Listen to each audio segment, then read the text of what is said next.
Morning Tribune. We are in our final episode of West Coast Big Ten.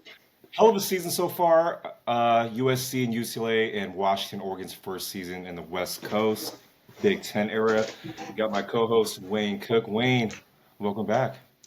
What's going on, man? How are you? I mean, it's crazy how fast this thing has gone by, and yet at the same time, what's cool is how much football we still have left. Exactly, the playoffs. And there's a little bit of controversy, like how the seating went, and we'll deep dive into that in a second. But first and foremost, I want to give a couple shout outs to some Bruins out there who did a huge service to the community. We want to shout out Carson Gordon, quarterback slash receiver for the UCLA Bruins, outstanding young man, and a gentleman from Temecula, California, down your neck of the woods, Wayne, Yeah. Joshua Swift. He wears number 36 this year in honor of Nick Pasquale, and I want to shout out those two outstanding young Bruins who volunteered their time and efforts for this last toy drive we had. We raised 400 toys for Hope of the Valley, and because those young men, 400 kids are able to enjoy Christmas. So shout out to them. No coincidence, they're Bruins though, right, Wayne? Yeah, no coincidence. It's funny. On the day that Joshua Swift was chosen for the Nick Pasquale jersey, the ceremony, I was at practice, and it's funny because he went to Chaparral High School in Temecula, and I worked there years ago. Like when that school first opened, I was a football coach, like well before his time. And I really didn't even know that. I didn't make the connection. And because, we had Demetric Felton, who played down here in Temecula at Great Oak High School. And Joshua Swift, though, I forced myself, because he was a player I did not know. And I went up and introduced myself to him that day and at practice. And now, before the last game of the season, he comes up and finds me on the sidelines and gives me a hug. And he's such a nice young man. And so when I hear about him doing things to help other people, absolutely not surprised at all.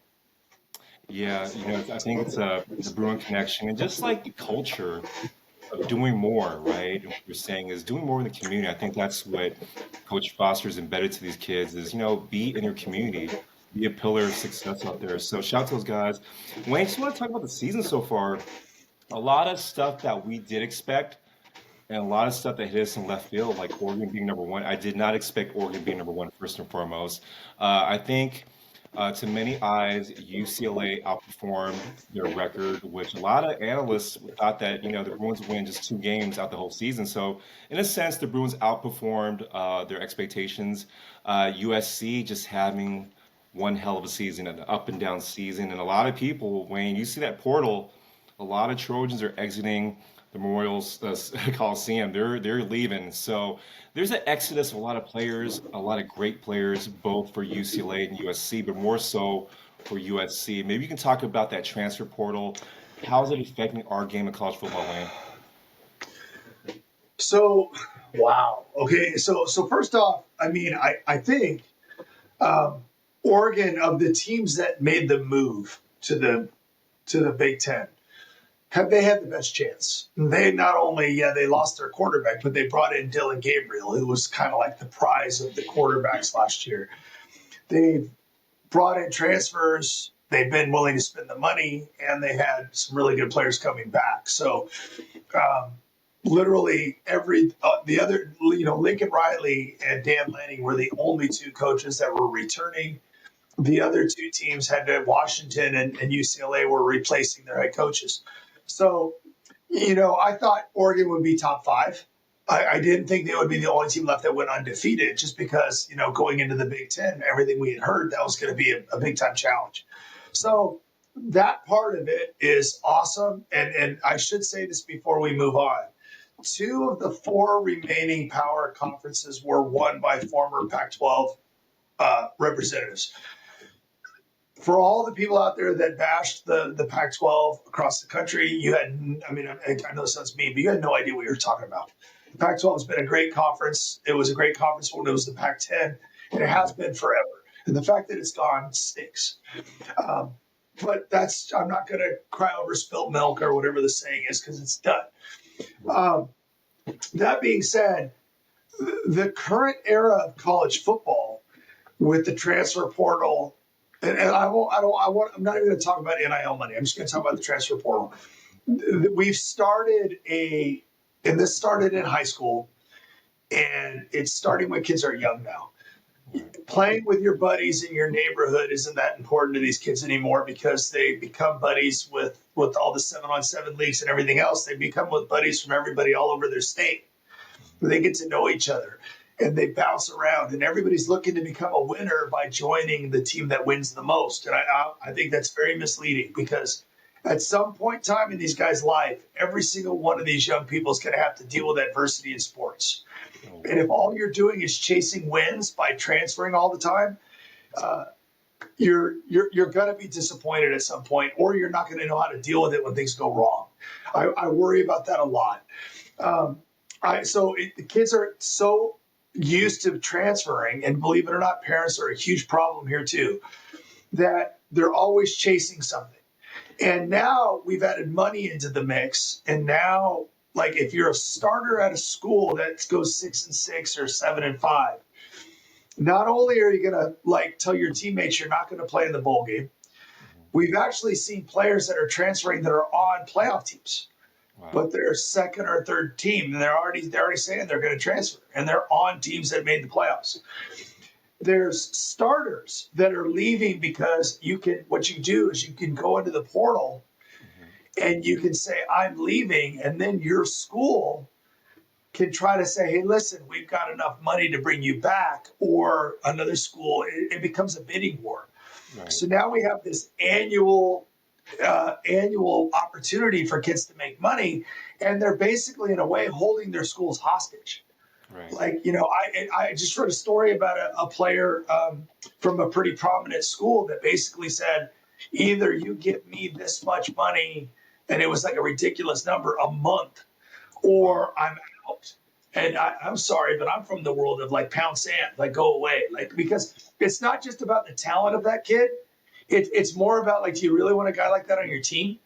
Right. Like the selfishness, I don't care if it's the NFL or not. Like, how many teams have had that prima donna athlete at the NFL level, and all that person does is cause problems? Like, at some point in time, I don't care how good of the talent you are, you're gonna mess with the chemistry of the team.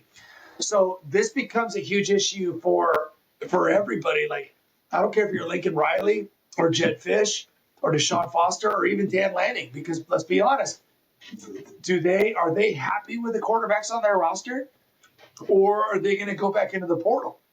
Right. So all of these coaches have to deal with this stuff. I mean, I've been hearing about SC thinking about going out and getting a quarterback. Do you sure that the player that you chose over Miller Moss, who is leaving, Right. is your guy, or can you do better? So now not only do we have players doing all this stuff, coaches are always looking to replace you too. Right. So it's like there's no loyalty anymore. So it's a really really tricky thing. Um, I honestly wish I had answers. I don't. UCLA's got tons of some really good receivers that have starting running back, starting left tackle. Coaching changes are happening, but I have a feeling that someone said this the other day. We're going to reach a moment in a couple of years where this is just unless things are changed, because some people think we're heading towards something different. But if it stays like this will become the norm. You're going to expect players to leave every year, and then you're going to have to wait till, like, my whole thing that's funny, and this is the last thing I'll say on this. We're going to probably have a pretty good idea in spring. Right. Like, right now, I have no clue what some of these teams are going to look like because we don't know who's coming. And then what if these players aren't where they want to be after spring? Like, it's insane. It really is. So the GMs that exist in college sports now, wow, is that an important, that's an important job. But how do you coach someone, Wayne? Take me into a locker room, though, right? How does a college coach coach a kid that is essentially making more than he is, right? We're talking about that Michigan kid that just, the NIL money, about $10 million. That's what was speculated.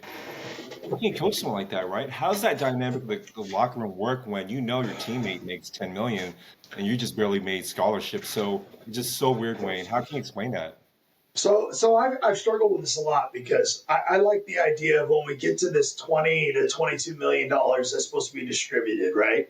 Remember, we've added the number of scholarship athletes you can have too to like 105. Like it's which, by the way, do we really have that many good players? I don't think so. So we have this. Like I would love to get to the point to where that money was. And by the way, that's I believe that money is for all athletes, not just football players. So like I would actually like to get to the point where um, players got, we really tightened up NIL, which I think is coming. Like I've read that once that kicks in, NIL would have to be approved. So it won't just be some booster that wants to give a kid money because that's always been a joke to me. The fact that Right. we're allowing people to recruit by offering high school kids stupid amounts of money is just dumb. They haven't done anything yet. And so like the idea is that I don't get that. I would rather the athletes that are on the team once they get there. If you want to have a pay scale based on starting, you know, you maybe give rewards like money compensation for winning a certain amount of games. Ended up being one of the best players in the conference. Like if you make any of the all first team, second team, third team. I mean, there's got to be a way to do it to where like the fan bases like you and I Right. are watching athletes instead of saying, man, we got a guy sitting on the bench that's making 1.2 million, and when he plays, he sucks. Right. Like because they offered it before he proved anything. So Right. yeah, I just think there's going to be changes. I really do. I worry about how many athletes, and I've joked around about this for a long time. I worry, and there's no way we're going to be able to prove this. We're going to find out if you think about how many NFL quarterbacks have come out as really high draft picks and got paid a ridiculous amount of money. And then we find out later they don't even watch film. They don't put in the effort. I mean, I was lucky enough to practice with Steve Young and Jerry Rice for a very short period of time when I had a cup of coffee with the 49ers. Those guys, the work ethic. The backup quarterback was Elvis Gerbeck, and I was blown away with how hard he worked. Wow. I looked at that whole team and I said, wow. I go, this is what champions do. Then I went to the Arizona Cardinals and I got to be around a 40-year-old Dave Craig. And Dave Craig was probably less athletic than his career numbers. I mean, the guy was a starter for Seattle forever, and he just kept finding ways to play because of his work ethic. These guys were all coached so well when they were in college. They were coached really well in the NFL. They surrounded themselves with people that knew how to work and study and be pros. And so I got to see that stuff firsthand. And so for me, when I think of a college athlete now, and I will tell people this, I'm around college sports a lot. A lot of kids are still, they could have played 20, 30 years ago. They're just as tough. They work just as hard. If a coach chooses them out, they don't go cry and think about transferring. They actually just want to get better. There's a lot of those kids out there. But there's also others, right? And I worry about the ones that, have the sports dads that are kind of controlling everything and always telling their kids how great they are, how much they're worth, and you shouldn't put up with that. You should go here, you should go there. So just circling back to the point I was trying to make, in 10 years, how many future Steve Youngs and Jerry Rices or even Dave Craigs are going to lose? We're never going to even know who they are Yeah. because the current system has made them soft. The current system has had them chasing, instead of chasing greatness, they're chasing money. Right. And instead of chasing great coaching, they're chasing someone that tells them they're great all the time. I always go back to the story that David Shaw told me when I talked to him about Andrew Luck, and he told me a couple of cool stories, but one of them had to do with Jim Harbaugh was just telling Andrew Luck how great he was, how great he was, how great he was, and Andrew Luck comes over to him and says, "Coach, I don't want to hear how great I am anymore. Tell me what I'm doing wrong." Wow. That's the kid. That's why Andrew Luck was great. That's why Andrew Luck, we miss him when he stopped playing because he was that good. And you want athletes like that. So I would argue coaches need to start recruiting not only players and athleticism, but their families also. Right. Recruit, like literally you want people that have a certain character because you can't really build a team. Like if a kid can't be coached, you don't want him on your team. And I worry that's kind of the path we're going down with some players. You got to find the ones, because there's plenty of good ones out there. I'm not the old person that's going to act like all kids nowadays are screwed up, because they're not. I teach eighth grade. 75, 80% of the kids are amazing. Another 15% are probably kids that are just coming from a tough situation because their home life's not very good. There's a few of them that are complete turds and spoiled and whatever, and they're just annoying. But for the most part, my kids are still good. I mean, so I think those are the types of athletes you're looking for. Let me ask you this: do you think the Coach Sabins of the world, rest in peace, Coach Donahue? Do you think Coach Donahue could survive in this climate of the NIL days, or do you think it's a different animal? I think Saban got out at the right time for his personality, because he was not afraid to tell anybody and everybody exactly what he thought. He had a way of keeping five-star athletes that were second and third stringers, because he had them convinced. And by the way, he was right. He had them convinced that if you just be patient, this is going to make you better. You're going to have to fight against the best athletes in the country to earn your spot. But once you get your spot, look at how many people we send to the NFL. I think convincing those five-star athletes, which he had so many of them, to stay and wait their turn when someone's offering them $2 million to come be D tackle at another school, at Texas A&M or Texas or whatever. And to be quite honest with you, as a human being, I can promise you that would be really hard to turn down. Right. Because some of the money numbers that are being thrown around, especially if you're a five-star athlete, is life-changing. Right. So I don't know if they would, is great. Nick Saban, like literally greatest coach of all time. I don't know if it works the same way today as it did even 3 or 4 years ago. I really don't. So Donahue, on the other hand, this is where this is interesting. I think Donahue was ahead of his time. I think Donahue had this charisma and this ability to kind of adjust that I think he would have been great in this era. I think he would still be the CEO. I think he would still be out getting the right people to work for him. I think he has he was a tough guy, but at the same time, I think he knew how to play people and manipulate people, and he was brilliant at that. So I actually think that his personality would have been okay, to be honest. Love that insight, Wayne. Let's talk about the portal real quick. UCLA lost a couple key players in the portal, and we also lost a couple to the draft. Let's talk about the key losses right now. TJ Harden, first and foremost.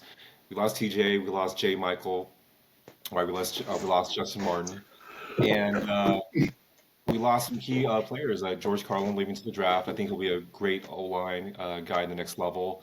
Brian Addison, going to the draft. Keegan Jones. Out of the players that we lost in the portal, which one was a big impact? You think the Bruins are missed most? Well, they all hurt. I mean, personally, Logan Loya bothers me because I feel like it was about how he was used this year. I always had felt like he deserved, to be on the field more. We still got Titus, as of right now, and I thought he really came on, and I think Titus has a chance to be a star. We got, I thought Carter Shaw had got hurt, but he was starting to come on. Quasi is got a chance to be really good down the road. Rico. I mean, there's talent. We got Hudson Havermill coming back at tight end. We got, they're saying I think Peterson still coming back. So there's people, right? I think Nicky Pragos, putting out there that he might leave. I thought he had a lot of promises left tackle, but here's the deal. I don't care who you are. Some of these players are going to realize, like, when you enter the portal, you may not be as popular as your people. Your management people are telling you are.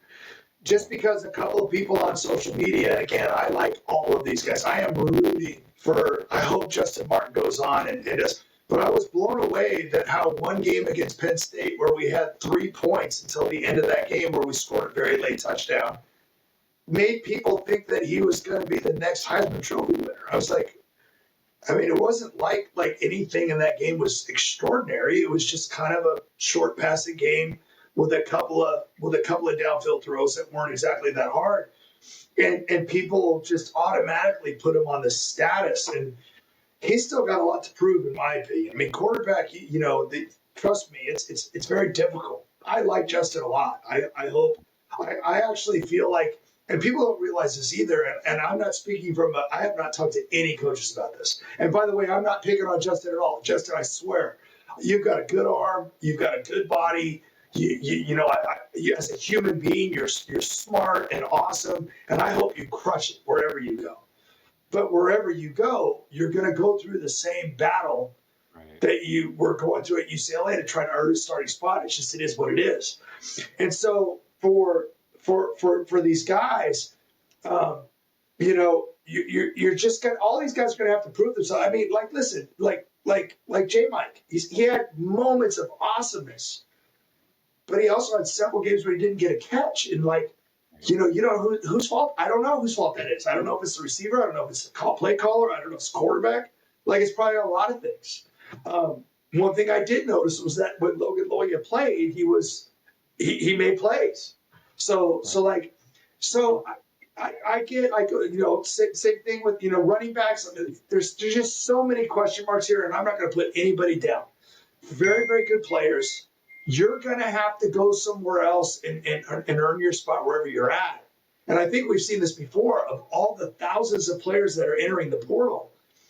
Sometimes you're going to end up learning that maybe you're not quite, as it's just difficult. I mean, that's all I'm going to say. And again, I'll go back to this. It's kind of like Dante Moore leaving last year. Yeah. He goes to Oregon. You don't think Oregon's going to try to replace Dylan Gabriel with someone else? Like, you don't think that if someone big time because they got Phil Knight money, right? They got Nike money. You don't think that if the right quarterback sounds good to them, they're not going to go get somebody else? So at some point in time, every single one of these athletes has to compete and earn playing time, no matter where they're at. Now, maybe by leaving, they're going to get a little bit of money. Maybe someone will offer them, more than they've got. I don't know. So just be careful, because if you're trying to avoid battling for a job, because let's be honest, if you weren't starting at your current school, or even if you were starting and you weren't that productive, just by going to another school, I don't know what I'm trying to say there, but like, it's going to be tricky. Like, do you think Ohio State's just going to be like, hey, come play for us? Yeah. Do you think any of these schools that are in the playoffs? I don't know. We're going to wait and see what happens. So it's a bummer, but here's the deal. People, this is a revolving door. People are, by the way, if anybody can tell that I'm uncomfortable talking about this stuff, you're right. Yeah. It makes me uncomfortable, because I really do like all these guys. I like all of them, and I wish them the best. I just, as the adults, worry that they're chasing something, and I don't know if they're going to find it. I really don't. So just to end this, this is a revolving door now. So you might be shocked. Remember, the offensive line, if we're losing offensive linemen, that was historically struggled. Now, was that because of Bieniemy's offense that was run last year? Did we put them in a bad situation? Or was it because maybe those guys weren't as good as they need to be? And, I don't know. So if you're leaving, is it possible that someone comes in next year and is better? So we'll see. It's all going to play out. Wayne, you hit on a point real quick too, what you just said about the enemy's play calling. I felt like just watching the players play, there's a lot of false starts in each drive sometimes, and some of them probably weren't accustomed to play calling, right? Do you think maybe that had something to do with the players leaving or going to the portal, or was it just like, hey, I just need another opportunity, a different scenery? Was it just that, you think? I know it's not official yet, but I did see that Tony Sinceri posted that he's heading to UCLA. So usually when the guy says it, I'm assuming it's going to happen. Play calling matters. If it was too complicated for the pro level, sometimes when people are thinking too much, things like false starts happen. I would also argue, and this is, maybe not the nicest argument, but when you're struggling to block the guy over you, you're more likely to have false starts too because you're trying to get out of your stance and make sure you're in the right position. And so it could be a little bit of that. Guys are trying so hard to not give up another sack that it leads them to making mistakes. Um, there's a lot of that. Um, but when you score around 16 points a game and you have one of the worst red zone offenses in the country, and to be quite honest with you, when you watch it and you're watching it during a game, it's like there's literally nobody open. Right. And then you watch some of the other games on TV and they've got two guys open on the same play. And you're like, hey, why don't we do stuff like that? And so it's tricky, and when you bring in a coordinator that was a part of a program that scored 40 a game, you know what I mean? Like they're doing something right. And I know he was a co-coordinator in its Signetti system, but like the idea of maybe a more college type offense, because there's so many people out there running offenses that seem to click every year. Like literally, no matter what players are a part of it, it works. And so, like even USC, even USC, when they struggle to win games, let's be honest, they still are able to score points and move the ball. It's typically been a defensive thing that's been the problem. Yeah. So you can have a good offense. And trust me, we had enough good players this year to where we should have been able to spin the ball around and move the ball around and do it a little bit better than we did. So I'm very hopeful that, because I personally believe that offensive coordinators and the people that like work with quarterbacks are as important of a hire as they get. In NFL, college, high school, when you have people that know how to coach that position and call a game, it makes a huge, especially in the modern world of football, it is, I don't know if there's anything more important. I really don't. We had Homer Smith. So, yeah. Well, and since you brought him up, I don't want to bore everybody with these long conversations. Homer Smith was hired by Terry Donahue, and in the 70s and the 80s, and then in the 90s, because he was not here when Troy Aikman was here, and he came in when Tommy Maddox was young, and I was on those teams too. And Tommy Maddox led us to a 9-3 season, and then went to the NFL, and then I ended up leading us to a Rose Bowl as a quarterback under Terry Donahue. But if you remember, he goes back to John Shara. He goes, I even think he might have coached Mark Harmon. You go back to where he coached some of the best quarterbacks, and this is a brilliant move on Terry Donahue's part. Bring in a great coordinator, and we went to a lot of Rose Bowls with Homer Smith calling the plays. He really should go down in history as one of the best offensive coordinators of all time. That's how good he is. Because when he left me my senior year, he went and coached Jay Barker at Alabama, and they won the SEC. He went and spent time in Arizona, and I know Arizona never won a conference championship. But if you know your football and you remember the Ortiz Jenkins and Keith Smith years, they won like 10 games, and that was Homer Smith. Absolutely incredible. So you start hearing about, if you listen to Curtis Moore talk about Sinceri as a coach, he has nothing but amazing things to say about him. People have referred to him as a quarterback whisperer. A lot of people in Indiana are upset that he's leaving because he was such a good coach. So I think this is a quality move by Deshaun. I agree. Hopefully those 40 points travel from Indiana to the Rose Bowl. And if Logan Boyd is listening to this, Logan, reconsider, come back here. This is your home. You belong a Bruin, and you belong to go with the draft next year as a Bruin. Since we're on the Bruins schedule, let's talk about the Bruins schedule. Just came out today, Wayne. Looks pretty favorable. Looks pretty looks easier than this year's crazy schedule. So let's go with it real quick. We got Utah, UNLV, New Mexico. We got Northwestern. Beautiful place to play, by the way. Penn State over here at the Rose Bowl. Michigan State, Maryland, Indiana at Indiana. Nebraska here at the Rose Bowl, Ohio State, Washington. We ended up with the Trojans. Good, favorable to the Bruins, Wayne. So first, I love the fact that we play USC last. I love that. That's what I always grew up with, and that's what it should be. Last year, and I know I've talked about this before, but UCLA, the teams that they lost to were a combined 62-24. Not all of them were bowl eligible. And the teams we won against, UCLA beat, only one of those teams had a losing record, and that's Hawaii. And their overall record was 32-28. So the teams we beat had a winning record overall, and only one of those teams had a losing record. So it was a brutal schedule. This year, you see Northwestern, you see Michigan State, you see Maryland, you see some of those teams that we didn't get to play this year that finished near the bottom. Now, everybody out there, remember, Indiana was supposed to not be good this year, and they were ridiculously good and are still going to be playing in the playoff. So you never know about the turnaround that's going to happen with the portal and everything else. So everything can change. We don't know. UNLV, 3 years ago, we might have gone, oh, great, that'll be a win. Well, UNLV was really, really good this year, but Coach Odom's leaving. Right. So how many of his players are going to move on? Right? We don't know about that. Like how many players are going to transfer out with Coach? Just like when Signetti left James Madison and went to Indiana, he brought a ton of really good players with him.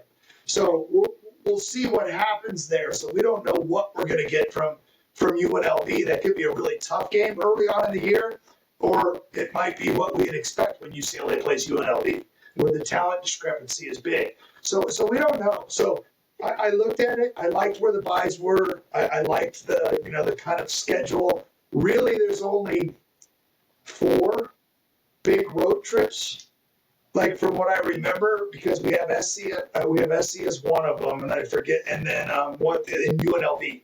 Those are both road games, and those are easy. We can drive to Vegas if we want to. So other than that, you're only really doing the big trips for 4 games. So. All of that really looks good, but and way better than this year. But at the end of the day, I think I don't know if you agree with this, but I think all of the Pac-12 schools with Oregon winning and 2 of the other schools being bowl eligible and UCLA winning those 3 games in a row and playing teams like Minnesota and Washington and USC tight. I think all of the schools proved that they weren't going to just walk into the Big Ten and be like, oh, it's the Big Ten. We can't play with these people. I think these 4 schools are going to be absolutely fine. And I can't wait. I really do. I like that schedule. But like I said, I don't know what the team's going to look like when we I don't know who our quarterback's going to be. I love the flip of the kid from California that's coming. I think that I don't mind that Imaleava's going somewhere else. That's okay. I went and immediately watched film, and I'm forgetting his name right now, but I'm like, ooh, I like this guy. So we'll see. And there still could be a quarterback coming in the transfer portal too. So like, we don't know. We don't know what team's going to play that schedule, but we do know. People forget there are a lot of good players coming back. Right. We have players on this team. I remember Keanu Williams was hurt all year last year. He was playing really good football. Gary Smith got hurt and missed the whole year. So I know Jay's, probably moving on. I think he's an NFL fairly high draft pick, but like, there's still some people there. People forget about how good Hudson Havermill was.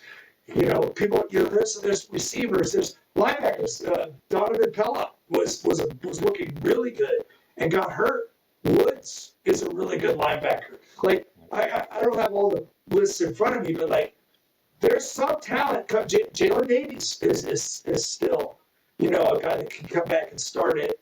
And I don't know, some of these players still might leave, still might stay. I don't know what's going to happen. But there are pieces. You just have to find a way to fill in around those pieces. You know what? I'm to cover the Bruins this year. I'm going to advocate for Bear Alexander. I'm going to advocate for Miller Moss to just hop on the 10 freeway and come and Wasserman. You know what? These are quality players, Wayne. We lost a lot of good talent both for USC and UCLA. We'll see what happens. Any bold predictions, Wayne, for the playoffs so far? I know I'm an Oregon guy here. We're rooting for the West Coast Big Ten. I'm hoping for Oregon to take home that ship. I am too, but don't you think that they kind of got screwed? They're going to end up playing the winner of Ohio State, Tennessee.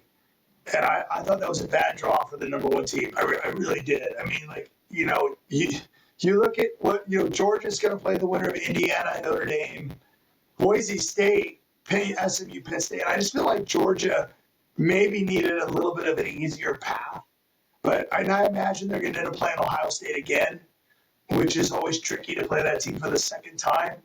Um, but you know what? This year, the more I look at these schedules, I don't think Georgia has proven that they're a good enough program to win when it matters. And there's a lot of players on that team that have experience.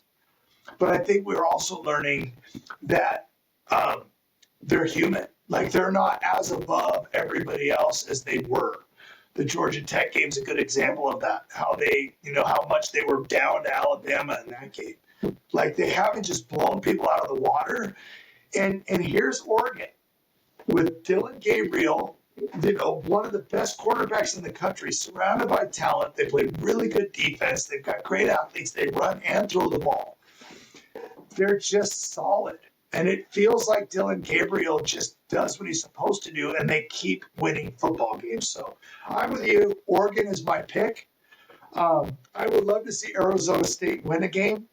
I really would, because Kenny Dillingham's done a great job. I'm a huge Cam Scatteroo fan. Huge fan. Same here. So, If Oregon doesn't take it, Wayne, selfishly, I want to see an old Pac-12 team take it. I see Arizona's.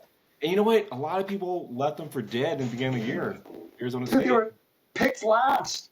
Like Indiana was too. Indiana was supposed to be a pushover this year. Let's be honest. Arizona State has a better football history. Yeah. Like a lot than Indiana's. I mean, you can talk about the Jake Plumbers teams. They've had some solid teams. Indiana's been terrible at football. And now, not only did they have a great year, they locked up Signetti. And by the way, contracts are funny. Whenever you sign a coach to a long-term contract, I hope you do all realize that those contracts are broken all the time. There's buyouts and there's all kinds of crazy stuff that happens. But anyway, for Indiana, I think it's awesome. So who knows? Like I said, I would love one of those two teams, but Oregon has proven at this point they're the best team in college football through the regular season. But that doesn't mean Texas can't surprise people. That doesn't mean Georgia. Because remember, Texas lost 2 games to Georgia, and they just lost in overtime. But they may not have to deal with Georgia, because now we have a playoff bracket. And what could screw this all up is somebody's going to lose that we don't expect to lose. Yeah. And it's either going to make someone's path easier or it's going to knock someone out. Yeah. And so this is college football, other than some of the stuff we've talked about, had record ratings. People are watching. Arizona State was not even ranked when November started. And they're in the playoff now. Like literally more fan bases are locked into college football than ever before. And so I love that. I still think we're going to probably tinker with the playoff. The 4 teams that get buys, I don't think that's a good model. Like I just don't like it. It should be the top 4 teams at least that get the but I want them to go to 16 and have no buys, but that's just my opinion. But either way, college football is still kicking butt, and I can't wait to watch the playoffs. Absolutely can't wait. Wayne, it's going to be tough. I will see you again in August. We're going to have our season 2 of West Coast Big Ten. I guarantee we're going to have more sponsors, better guests soon. Wayne, any shout-outs or anything you want to leave on the table before we see you again in August? Well, everybody listening should know. Well, first of all, thank you for starting this. And I agree. We're just going to get better. I'm a big Pac-12 guy. My dad played for Arizona. I watched Pac-10 football from when I was a little kid. I was lucky enough to play in the Pac-10, played at a Rose Bowl, and I've been broadcasting, UCLA football forever. I love the Pac-10 and Pac-12. I love the schools. I root for all of them. Obviously, I don't root for them when they're playing my Bruins. But I would have been happy if Cal or Stanford would have won their conference, if Arizona State would have won theirs, Oregon won. I mean, literally, let's put a team in the SEC and win all 4 of them, because I still have pride in those schools. And you can put them in different conferences, but we all know where they came from. Yeah, came from the Pac-10. Pac-8, actually. Remember Pac-8? Yeah, Pac-8, back in the day. That's right. All right, Wayne, pleasure, guys. This concludes our season of West Coast Big Ten. See you guys.